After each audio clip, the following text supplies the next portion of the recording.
നമസ്കാരം. നിങ്ങളുടെ നാളെയിലേക്ക് എല്ലാവർക്കും സ്വാഗതം. ഞാൻ ഡോക്ടർ ഷാജി കെ നായർ, സൂര്യദേവ് മഠം കുബേരാശ്രമ മഠാധിപതിയും തേജസ് ഫെങ് ഷുയി ഡയറക്ടറുമാണ്. നമുക്ക് വിഷയത്തിലോട്ട് കിടക്കാം. നിങ്ങളുടെ ഇന്നത്തെക്കുറിച്ചുള്ള കാര്യങ്ങളിലെല്ലാം ഞാൻ ഇന്നലെ കൊടുത്തിട്ടുണ്ടായിരുന്നു. ഇന്ന് വളരെ വ്യാഴാഴ്ചയാണ്. എല്ലാ ശുഭകർമ്മങ്ങൾക്കും നല്ലതല്ലാത്തൊരു ദിവസമാണ് ഇന്നത്തെ ദിവസം. എന്നാലും കുറച്ച് കാര്യങ്ങളൊക്കെ ചെയ്യാൻ പറ്റും. അതെല്ലാം എന്തൊക്കെ ചെയ്യാൻ പറ്റുമെന്നും ഒക്കെ വിശദമായിട്ട് ഞാൻ ഇന്നലത്തെ വീഡിയോയിൽ ഞാൻ കൊടുത്തിട്ടുണ്ടായിരുന്നു. നമുക്ക് ഇന്നത്തെ കാര്യത്തെക്കുറിച്ച് വിശദമായിട്ട് നോക്കാം. നാളത്തെ കാര്യത്തെക്കുറിച്ച് നോക്കാം.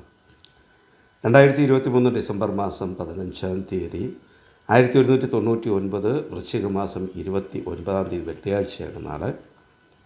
വെള്ളിയാഴ്ചത്തെ സൂര്യോദയം രാവിലെ 6:31 സൂര്യോദയം, വൈകുന്നേരം 6:02 സൂര്യാസ്തമയമാണ്. രാഹുലം വരുന്നത് രാവിലെ 10:49 12:15 മധ്യയാണ്. അഭിജിത്ത് മുഹൂർത്തം വരുന്നത് 11:53 12:14 മധ്യയാണ്. മുഹൂർത്തം വരുന്നത് 12:18 12:39 മധ്യയാണ്. ഗുളിയൻ ഉദയം വരുന്നത് 7:57 9:23 മധ്യയാണ് ഗുളിയൻ ഉദയം വരുന്നത്. അതേപോലെ തന്നെ യമകണ്ഠ സമയം വരുന്നത് 3:07 4:33 മധ്യയാണ് ഗുളിയൻ യമകണ്ഠ സമയം വരുന്നത്. വിശദമായിട്ട് ദിവസത്തെക്കുറിച്ച് നോക്കാം. പൂരാടം നക്ഷത്രമാണ്. എല്ലാ ശുഭകർമ്മങ്ങൾക്കും ഉത്തമമായിട്ടുള്ളൊരു ദിവസം കൂടിയാണ് ഈ വരുന്ന വെള്ളിയാഴ്ച. ഇതിൽ ഏറ്റവും പ്രധാനമായിട്ട് ചില വീടുകളൊക്കെ ചെയ്തുകൊണ്ടിരിക്കുമ്പോൾ ഫസ്റ്റ് ഇപ്പോഴും ഞാൻ പറയാറുള്ളത്, നിങ്ങൾ ആദ്യം കിണർ കുഴിക്കണം, രണ്ടാമത് മന തിരിക്കണം എന്നൊക്കെ പറയാറുണ്ട്. അപ്പം കിണർ കുഴിക്കുന്ന ചില ദിവസങ്ങളിൽ ഏറ്റവും നല്ലതാണ്. കാരണം കൃഷിക്ക് ആവശ്യമായിട്ടുള്ള ജലസംഭരണികൾ, കുളം ഉണ്ടാക്കുക, കിണർ കുഴിക്കുക, ഇങ്ങനെയുള്ള കാര്യങ്ങളൊക്കെ ഈ വെള്ളിയാഴ്ചത്തെ ദിവസം ഏറ്റവും അനുയോജ്യമായിട്ടുള്ളൊരു ദിവസമാണ്. കുട്ടികൾക്ക് ചോറൂണിനൊക്കെ ഏറ്റവും നല്ലൊരു ദിവസമാണ്. അതായത് വിദ്യാരംഭം, സംഗീത വിദ്യാരംഭത്തിനൊക്കെ പറ്റിയിട്ടുള്ളൊരു ദിവസം കൂടിയാണ്. ഗ്രഹസംബന്ധമായിട്ടുള്ള എല്ലാ പ്രശ്നങ്ങളും, അതായത് വാസ്തുകർമ്മങ്ങൾക്കൊക്കെ ഏറ്റവും നല്ലൊരു ദിവസം കൂടിയാണ്. ശില്പകർമ്മങ്ങൾ ചെയ്യും, സർക്കാർ കാര്യങ്ങൾ എന്തെങ്കിലും വേണമെങ്കിൽ ഇടപെടാം, വിവാഹത്തിന് നല്ലതാണ്. അതേപോലെ വാഹനങ്ങൾ വാങ്ങുവാനൊക്കെ ഏറ്റവും നല്ലൊരു ദിവസം കൂടിയാണ്. ഇതിനിടയ്ക്ക് ആരോ വിളിച്ചിട്ട് വാഹനത്തിൻ്റെ കാര്യങ്ങൾ ചോദിച്ചപ്പോൾ അവർക്കൂടെ കേൾക്കാൻ വേണ്ടി പറയണം. വെള്ളിയാഴ്ച ദിവസം വാഹനങ്ങൾ വാങ്ങുവാനും അതേപോലെ വാഹനം വിൽക്കുവാനൊക്കെ ഏറ്റവും നല്ലൊരു ദിവസമാണ്. പൊതുവെ എല്ലാ കാര്യങ്ങളും നമുക്ക് ചെയ്യാൻ പറ്റിയിട്ടുള്ള ഒരു ദിവസമാണ് വെള്ളിയാഴ്ച. ഐക്യത്തിൻ്റെയും പൂർണ്ണതയുടെയും സന്തോഷത്തിൻ്റെയും കൂടിയിട്ടുള്ളൊരു ദിവസമാണ് വെള്ളിയാഴ്ച. പറ്റുമെങ്കിൽ ദുർഗാദേവി ക്ഷേത്ര ദർശനം അല്ലെങ്കിൽ ഭദ്രകാളി ക്ഷേത്ര ദർശനമൊക്കെ നടത്തുന്നത് ഏറ്റവും ഉത്തമമായിരിക്കും. വെള്ളിയാഴ്ച വ്രതം നോക്കുന്നത് ഏറ്റവും നല്ലതാണ്. കാരണം ദേവി ചൈതന്യം കൂടുതൽ നിൽക്കുന്ന ഒരു ദിവസമാണ് വെള്ളിയാഴ്ച. പിന്നെ മറ്റൊരു കാര്യം, ശനി ദോഷ പരിഹാരത്തിന് വേണ്ടി വെള്ളിയാഴ്ച ദിവസം നമുക്ക് എള്ള് ഉപയോഗിച്ച് നമുക്കൊരു ക്രിയ ചെയ്യാനുണ്ട്. എള്ള് തലയിണയുടെ അടിയിൽ നമ്മളൊരു കിഴി കെട്ടി എള്ള് വച്ചിട്ട് കിടന്നുറങ്ങുക. ശനിയാഴ്ച രാവിലെ അതെടുത്ത് വറ്റിച്ച ചോറിൻ്റെ കൂടെ ആ എള്ളും ചേർത്ത് കുറച്ച് നല്ലെണ്ണയും ചേർത്ത് കാക്കയ്ക്ക് കൊടുക്കുന്നത് ശനി ഭഗവാന്റെ അനുഗ്രഹം കിട്ടുവാനാണ്. ശനി പല രീതിയിലുള്ള ശനിയുണ്ട്. ശനി നമ്മളെ ബാധിക്കുമ്പോൾ വളരെ ശ്രദ്ധിക്കണം. ശനി നമ്മളെ അത്രത്തോളം ശിക്ഷിക്കുകയാണ് ചെയ്യുന്നത്. നമ്മൾ ആ പ്രവൃത്തികളിൽ നിന്നെല്ലാം ശിക്ഷ ആണ് ശനി തരുന്നത്. എത്രത്തോളം ശിക്ഷിച്ചു കഴിഞ്ഞാലും ശനി ഭഗവാൻ മാറുന്ന സമയം നമുക്ക് നേട്ടമേ ഉണ്ടാകത്തുള്ളൂ. ആ മാറുന്ന ആ ഒരു ടൈമിൽ അപ്പോൾ നമ്മൾ വളരെ ശ്രദ്ധിക്കണം. ശനി പിടിച്ചിരിക്കുന്ന സമയത്ത് നമുക്ക് എന്ത് നേടിയാലും അത് ലൈഫ് ടൈം നമുക്ക് നേടാൻ പറ്റും. ശനിദോഷ പരിഹാരത്തിലുള്ളത് കുറേ കാര്യങ്ങൾ വേറെയുണ്ട്. അതുപോലെ ശനിയാഴ്ച സൂര്യദേവ് മഠം കുബേരാശ്രമത്തിൽ വെച്ച് കുബേര പൂജയും അതിൻ്റെ പോലെ തന്നെ ശനിദോഷ പരിഹാര പൂജയും ചെയ്യുന്നുണ്ട്. പറ്റുമെങ്കിൽ ശനിയാഴ്ച ദിവസം കുബേര പൂജ അറ്റൻഡ് ചെയ്യുവാൻ എല്ലാവരും എത്തണം. അതിനെക്കുറിച്ചുള്ള ഇത് നാളെ ഞാൻ വിശദമായിട്ട് അയക്കാം.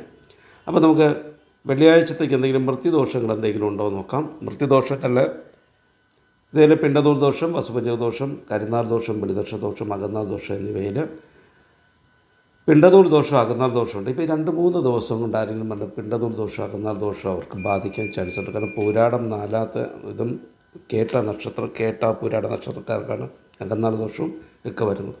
അപ്പോൾ മൃത്യുദോഷങ്ങൾ വളരെ ശ്രദ്ധിച്ച് നമ്മൾ കൈകാര്യം ചെയ്ത് കൊണ്ടുപോകേണ്ടതാണ്. ഇതിനെക്കുറിച്ച് എന്തെങ്കിലും ഉണ്ടെങ്കിൽ ഒന്ന് വിളിച്ചോളൂ. അത് ക്ഷേത്രങ്ങളെക്കുറിച്ചുള്ള കാര്യങ്ങൾ നമ്മളിതിനെ കൂടെ പറഞ്ഞുകൊണ്ടിരിക്കുന്നുണ്ട്. അപ്പോൾ ക്ഷേത്രത്തെക്കുറിച്ചുള്ള എനിക്ക് കിട്ടുന്ന അറിവ് നിങ്ങളിൽ കൂടെ പകർന്നു തരുവാനാണ്. അപ്പോൾ അതിന് നിങ്ങൾ തരുന്ന പ്രോത്സാഹനത്തിന് വളരെ വളരെ നന്ദിയുണ്ട്. അതായത് ഇന്ന് ഞാൻ പറയുന്നത് കൈവശം ഛർദ്ദിക്കുവാൻ അല്ലെങ്കിൽ കൈവശം ഉള്ളിൽ നിന്ന് കളയുവാൻ ഒരു മഹാക്ഷേത്രമുണ്ട്. തിരുവിഴ മഹാദേവ ക്ഷേത്രം. ചേർത്തലയിൽ നിന്ന് എറണാകുളം പോകുന്ന വഴി ആണ് ആലപ്പുഴയിൽ നിന്ന് ചേർത്തല എത്തുന്നതിന് മുന്നെയാണ് തിരുവിഴ മഹാദേവ ക്ഷേത്രം. വളരെ പ്രസിദ്ധമായിട്ടുള്ള ക്ഷേത്രമാണത്. കൈവശം ഛർദ്ദിച്ച് കളയുവാൻ അല്ലെങ്കിൽ കൈവശം കളയുവാൻ പറ്റിയിട്ടുള്ള ഒരു ക്ഷേത്രമാണ്. തലേ ദിവസം ആ ക്ഷേത്രത്തിലെത്തണം. കൈവശം കളയുവാൻ താല്പര്യമുള്ളവർ ക്ഷേത്രത്തിലെത്തി അവിടെ കുറച്ച് കാര്യങ്ങൾ അവിടെ ചെയ്യാനുണ്ട്. ആപ്ലിക്കേഷനൊക്കെ ഫില്ല് ചെയ്ത് കൊടുക്കണം. അവിടെ തന്നെ അവർ റൂം കാര്യങ്ങളൊക്കെ അവിടെ തരും. ഒരു തലേ ദിവസം ഒരു 3 മണിക്ക് മുന്നേ അവിടെ എത്തിക്കഴിഞ്ഞാൽ കറക്റ്റ് റൂം കിട്ടും. താമസിച്ചെത്തിക്കഴിഞ്ഞാൽ പിന്നെ ഡോർമെറ്ററിയോ കാര്യങ്ങളൊക്കെ കിട്ടത്തുള്ളൂ. അപ്പോൾ ആ ക്ഷേത്രത്തിൽ പോയിട്ട് അവിടുത്തെ തലേ ദിവസം വ്രതം ആയിരിക്കും. നമ്മൾ ആപ്ലിക്കേഷൻ ഫില്ല് ചെയ്ത് കുറച്ച് കാശൊക്കെ അവിടെ അടയ്ക്കുമ്പോൾ അവിടുന്ന് രാത്രിയുള്ള ഭക്ഷണം കൈവശം ഛർദ്ദിക്കാൻ പോകുന്നവർക്ക് മാത്രമല്ല എല്ലാവർക്കും ഭക്ഷണം കൊടുക്കുന്നുണ്ട്. ആ ഭക്ഷണവും കഴിച്ച് അവിടുന്ന് അവിടെ കിടന്നുറങ്ങുക. രാവിലെ ഒരു ചായ പോലും കഴിക്കാതെ നമ്മൾ ക്ഷേത്രത്തിൽ പോകണം. ക്ഷേത്രത്തിൽ തൊഴുത് കഴിയുമ്പോൾ അവിടുന്ന് കുറച്ച് കഴിഞ്ഞതിന് ശേഷം അവിടുന്ന് കുറേ പ്രാർത്ഥനകളും കാര്യങ്ങളൊക്കെ ഉണ്ട്. അതൊക്കെ പറഞ്ഞു തന്നതിന് ശേഷം അവിടുന്ന് ഒരു പാല് തരും. പച്ചില മരുന്നൊക്കെ ചേർത്തിട്ടുള്ള പാലാണ്. ആ പാല് കഴിച്ചതിന് ശേഷം ത്രിമധുരം തരും. ത്രിമധുരവും കഴിച്ചിട്ട് നമ്മൾ ആ ക്ഷേത്രത്തിന് ചുറ്റും പ്രാർത്ഥനയോടുകൂടി വലം വയ്ക്കണം. വലം വെച്ച് കഴിയുമ്പോൾ നമ്മൾ ഒമിറ്റ് ചെയ്ത് തുടങ്ങും. ഒരു 21 പ്രാവശ്യമൊക്കെ വലം വെച്ച് കഴിയുമ്പോൾ അവിടുന്ന് വെള്ളം തരും. ആ വെള്ളം തന്നെ വാട്ടവെള്ളം എന്നാണ് പറയുന്നത്. വാട്ടവെള്ളം എന്ന് വെച്ചാൽ അരച്ചൂടിൽ കോപ്പർ ഇട്ട് ചൂടാക്കുന്ന വെള്ളത്തിന് ആ ഒരു വല്ലാത്തൊരു ടേസ്റ്റ് ഉണ്ടാകും.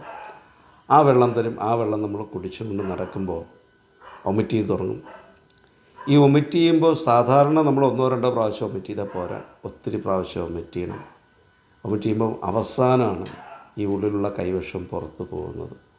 അത് വളരെ അനുഭവത്തിലും വളരെ പ്രാധാന്യം. ചില ആൾക്കാരുടെയൊക്കെ ഉള്ളിൽ നിന്ന് പോകുന്ന കാണുമ്പോൾ നമ്മൾ ഞെട്ടിപ്പോകും. അത്രത്തോളം സാധനങ്ങളുണ്ട്. നമ്മളിപ്പം ഒരാളുടെ പ്രശ്നം നോക്കുമ്പോൾ നിങ്ങളുടെ ഉള്ളിൽ കൈവശമുണ്ട്, ഇന്ന രീതിയിലാണ് കിടക്കുന്നത് വരെ പറഞ്ഞു കൊടുക്കാൻ പറ്റും. അതേ രീതിയിലുള്ളത് അവർ പുറത്ത് ഛർദ്ദിച്ച് കളയും. അത്രത്തോളം വളരെ പ്രധാനമായിട്ടുള്ള അല്ലെങ്കിൽ വളരെ ശക്തിമത്തായിട്ടുള്ളൊരു ക്ഷേത്രമാണത്. ആ ക്ഷേത്രത്തിന് മറ്റൊരു പ്രത്യേകതയുണ്ട്. എല്ലാ ക്ഷേത്രങ്ങളിലും നമ്മൾ തൊഴുമ്പോൾ വിഗ്രഹത്തെ നമുക്ക് ഒന്നുകിൽ നമ്മുടെ ലെവലിൽ കണ്ട് തൊഴാം, അല്ലെങ്കിൽ ഹൈറ്റിലാണ് കാണുന്നത്. ഈ ക്ഷേത്രത്തിൽ മാത്രം ആ വിഗ്രഹം ഇരിക്കുന്നത് ഭൂമിയുടെ അടിയിലാണ്, ഒരു വെള്ളത്തിലാണ് വിഗ്രഹം ഇരിക്കുന്നത്. തിരുമേനി തോർത്തെടുത്തിട്ടാണ് അതിനകത്തിരുന്ന് പൂജ ചെയ്യുന്നത്. അത്രയും പവർഫുള്ളായിട്ടുള്ള ക്ഷേത്രമാണ് തിരുവിഴ മഹാദേവ ക്ഷേത്രം.